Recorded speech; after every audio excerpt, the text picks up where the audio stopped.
Good morning friends. সকাল থেকেই বৃষ্টি নেমে গেছে। পূজা কাজ করে অনেকক্ষণ চলে গেছে। যখন কাজ করে চলে যাচ্ছে সেই সময় বৃষ্টিটা নাববে নাববে করছিল। বললাম যে যাস না, এখন একটুখানি বসে যা, বৃষ্টি পড়বে, এক্ষুনি বৃষ্টি এসে যাচ্ছে। তা ও বললো দাঁড়ালে হবে বৌদি, এখন অনেকবারই কাজ করতে হবে। সেখানে চলে গেল। আর আমি এখন যাচ্ছি রুটি করতে। বৃষ্টি নেমে গেছে, খুব জোর বৃষ্টি পড়ছে। রুটি করবো, জলখাবারে রুটি খাওয়া হবে। আর ওর বাবা তো আজকে বলছে ছেলেকে স্কুলে পাঠাবে না, যাই না বলছে। আমি বলছি এই বৃষ্টির মধ্যে স্কুলে পাঠাবে না, অল্প অল্প বৃষ্টি পড়ছে, খুব একটা জোর বৃষ্টি, এখন তো বর্ষাকাল, বৃষ্টি হতেই থাকবে। এই যদি ছেলে শোনে, ছেলে এখনো ঘুমোচ্ছে, শোনে যে স্কুলে যাওয়া হবে না, তাহলে তো তেলে বেগুনে জ্বলে উঠবে। ঠিক আছে, দেখা যাক লাস্ট পর্যন্ত স্কুলে যাওয়া হয় কি হয় না। আর না হলেও পড়তে তো যেতেই হবে, স্কুলের সামনেই আজকে পড়তে যাওয়া আছে। যাকে আমি রান্নাগুলো করে ফেলি, যদি স্কুলে যায় তো যাবে, আর না যায় তো একবারে খেয়ে পড়তে যাবে, পড়াটা তো আছেই। আর স্কুলে তো যাবেই, ও স্কুলে না গিয়ে থাকতে পারে না। ও শোনাই, স্কুলে যদি বলা হয় যে স্কুলে যাবে না, তাহলে আর তেলে বেগুনে জ্বলে উঠবে। ওর স্কুল ফেভারিট, স্কুলে ওকে যেতেই হবে। এখনো ছেলে ঘুম থেকে ওঠেনি, চলো রুটিগুলো করে ফেলি।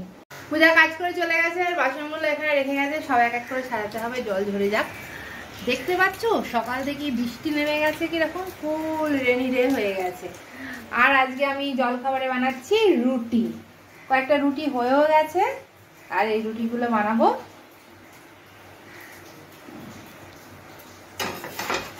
রুটিগুলো বানিয়ে তারপরে এই গ্যাসের টেবিল দেখো আটা ফাটা মেখেছি, সব নোংরা হয়ে গেছে।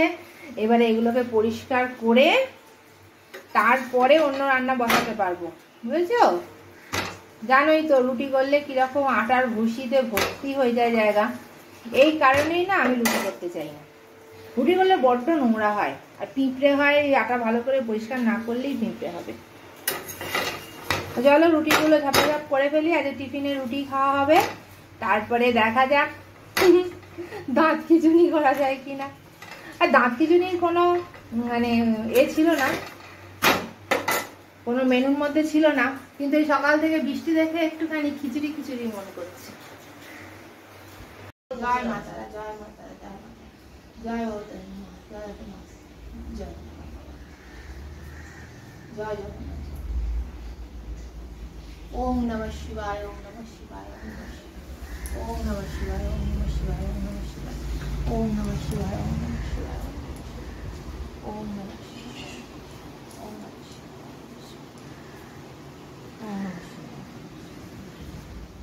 ওম নমঃ শিবায়। হরে কৃষ্ণ কৃষ্ণ হরে হরে রাম হরে রাম রাম হরে। একটি সমযোজী যৌগ যার জলীয় দ্রবণ অম্লধর্মী। কি আছে? CH4 CCl4 HCl NH3। HCl একটি সমযোজী যৌগ যার দ্রবণ ক্ষারধর্মী। অপশন দেবো? CH4 CCl4 HCl NH3। জলীয় দ্রবণে H+ আয়ন থাকে। অপশন H+ হিসেবে, অপশন 2 H2+ হিসেবে, H3O হিসেবে, H3O- হিসেবে। H3O+ হিসেবে। সাবান ও ডিটারজেন্ট তৈরিতে ব্যবহৃত হয়। Option NaOH। ইয়েস। তেজি জল বলা হয় কোনটি? HNO3। রাসায়নিক পদার্থের রাজা বলা হয় কোনটি? H2SO4। ইয়েস। স্টার্চ থেকে গ্লুকোজ তৈরিতে ব্যবহৃত হয় HCl। ইয়েস। লঘু অ্যাসিড দ্রবণের সঙ্গে বিক্রিয়ায় হাইড্রোজেন উৎপন্ন করে না। কি করে না? Option FeZnCumG। সি। ইয়েস। আজকে সকালে জলখাবারে রুটি তরকারি করেছি, আর সোনার বাবার খাওয়া হয়ে গেছে, এখন সোনাইকে দেবো। নিচের রুটিগুলো একটু নরম হয়,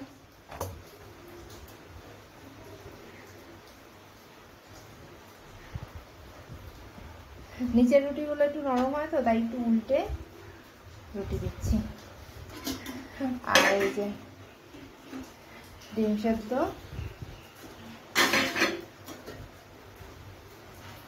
আর করেছি আলু ভাজা।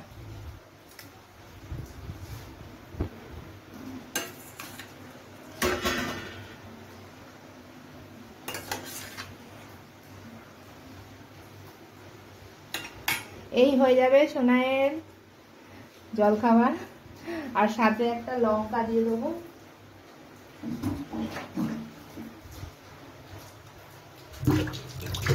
তোমাদের দাদার খাওয়া হয়ে গেছে, আমি আর সোনাই খাওয়া বাকি আছে এখনো।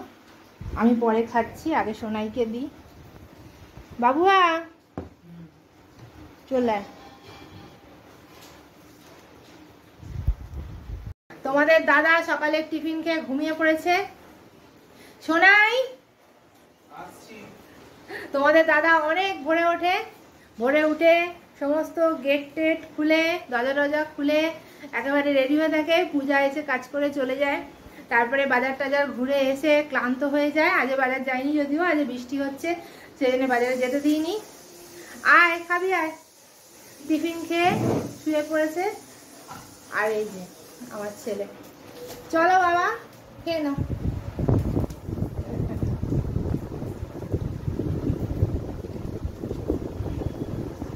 একটা চেয়ার নিয়ে বসি শোনাই।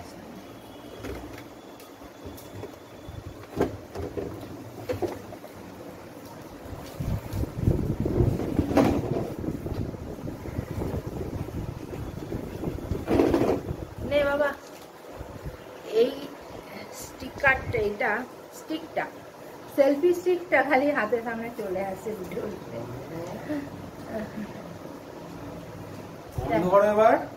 তুই খা না, খা, তুই খা, আমি এখানে গল্প করি। আর কি বলবো, আমি ওর খাওয়া হয়ে গেলে তারপর খাবো। আজ তো খিচুড়ি হয়েছে, বর্ষাকাল, মিষ্টির ওয়েদার, সেই জন্য খিচুড়িটাই ভালো লাগে খেতে। তো রুটিও হয়েছে জল খাবারে খাওয়ার জন্য, তাই ভাবছি যে খিচুড়ি খেয়ে নেবো না রুটি খাবো, সেটাই ভাবছি। দেখা যাক, যেটা খেতে ইচ্ছে করবে সেটাই খেয়ে নেবো।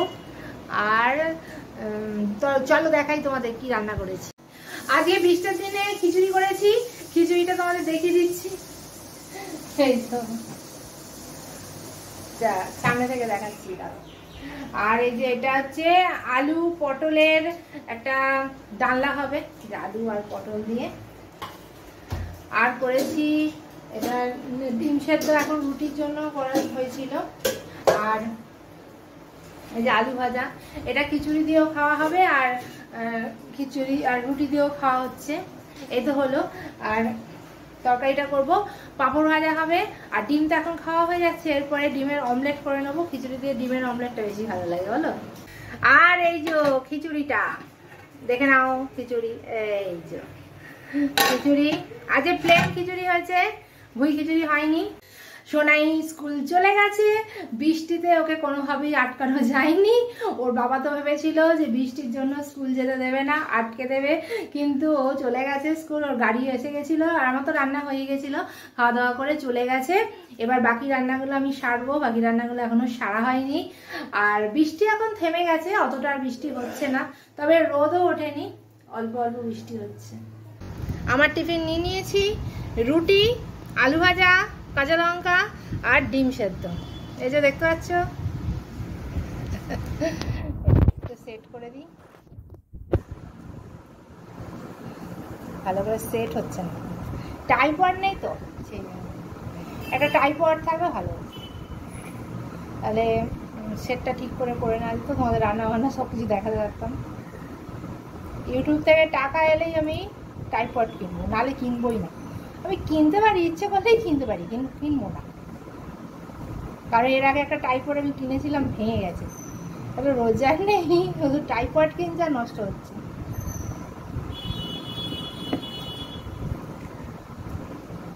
সকালবেলা ঘুম থেকে উঠেই রুটি করেছি,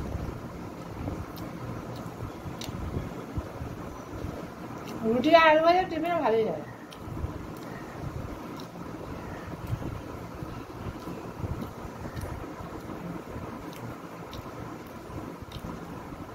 সোনাই স্কুলে চলে গেছে, আমার সমস্ত কাজ হয়ে গেছে, আর কোনো কাজ নেই এখন বসে থাকা ছাড়া। তাই জন্য টাইম পাস করার জন্য এই বইটা আমি নিয়ে চলে এসেছি। এটা সোনাইয়ের স্কুল থেকে সেদিনকার দিয়েছিল, ভারতের পুনর্গঠন, স্বামী বিবেকানন্দের নিজস্ব লেখা বইটি। এই বইটা স্বামীজির নিজের লেখা। এই বইটা এখন আমি পড়বো, আর এখনো পর্যন্ত পড়ে উঠতে পারিনি বইটা। চলো বইটা পড়তে থাকি, আর তোমরা আমার ভিডিও কিন্তু কন্টিনিউ দেখতে।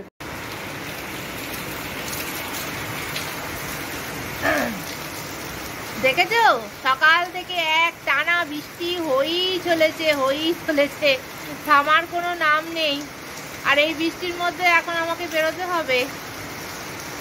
চলো আমি রেডি হই।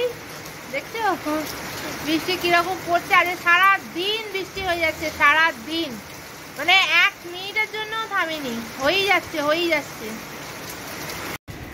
দেখতেই পাচ্ছ বাইরে বৃষ্টি হয়েই চলেছে, কিন্তু আমাকে তো বেরোতেই হবে। আমি এখন বেরোবো, কারণ আমার ছেলে স্কুলে গেছে এবং আমি টিফিন নিয়ে যাব ছেলের জন্য স্কুলে, আর ওকে যে কোচিং সেন্টারে আছে সেখানে ঢুকিয়ে দিয়ে চলে আসবো। বৃষ্টির মধ্যে আমি আর দাঁড়াবো না, ওর বাবা যাবে আনতে রাত্রিরে, অনেক রাত্রিরে ছুটি হবে, আস্তে আস্তে সেই 9টা সাড়ে 9টা বেজে যাবে। তা চলো বৃষ্টির মধ্যেই যাওয়া যাক। দেখতে পাচ্ছ কিরকম বৃষ্টি হচ্ছে, বৃষ্টি হয়ে চলেছে, থামছে না, সকাল থেকে বৃষ্টি হয়ে চলেছে। ওর বাবা আজকে বারণ করেছিল স্কুলে যেতে, কিন্তু ছেলে তো যাবে স্কুলে, ও স্কুল না গেলে হবে না, স্কুলে চলে গেছে এবং আজকে ওখানেই পড়া আছে। যার জন্য আমাদের সিস্টেমটা ওরকমই যে একদম স্কুল থেকে পড়তে চলে যায়। এবারে টিফিনটা আমি দিয়ে আসি, হয় আমি দিয়ে আসি না ওর বাবা দিয়ে আসে। তা আজকে তো ওর বাবা এখন বৃষ্টির মধ্যে যাবে না, বৃষ্টি তো পড়বেই, সব আসার সময়ও নিয়ে আসবে, আমি দিয়ে আসবো টিফিনটা, আর আসার সময় ওর বাবা নিয়ে আসবে গিয়ে। তো চলো আমি যাই, ছাতাটাও নিতে হবে, বৃষ্টি যা পড়ছে কিছু করার নেই, যেতেই হবে। আর ভেবেছিলাম আজকে পড়তে যাবে আর আমি কিছু ভিডিও করে নেবো, ওর স্কুলের সামনেই তো যাচ্ছি, ভিডিও করে নেবো, কিন্তু কপালটাই খারাপ, আর ভিডিও করাও যাবে না, কারণ মোবাইলটা নিয়ে যাচ্ছি না। না, আমার তো ওয়াটারপ্রুফ মোবাইল নয়, মোবাইলটা ভিজে যাবে তো, ওই জন্য আর মোবাইল নিয়ে যাব না। জাস্ট একটা ছাতা নেবো, মানি ব্যাগ নেবো, আর ওর টিফিনটা নেবো, নিয়ে আমি চলে যাব এখন। তাহলে আমি ভিডিওটা এখনই শেষ করছি। হ্যাঁ, আবার দেখা হবে নেক্সট ভিডিওয়ে। ভালো থেকো, সুস্থ থেকো, আর কি বলবো, আমার চ্যানেলকে সাবস্ক্রাইব করে রেখো, লাইক করো, আর কমেন্ট অবশ্যই করবে। হ্যাঁ, তোমাদের কমেন্ট করতে আমার ভীষণ ভালো লাগে। চলো আজের মতো আসি, টাটা।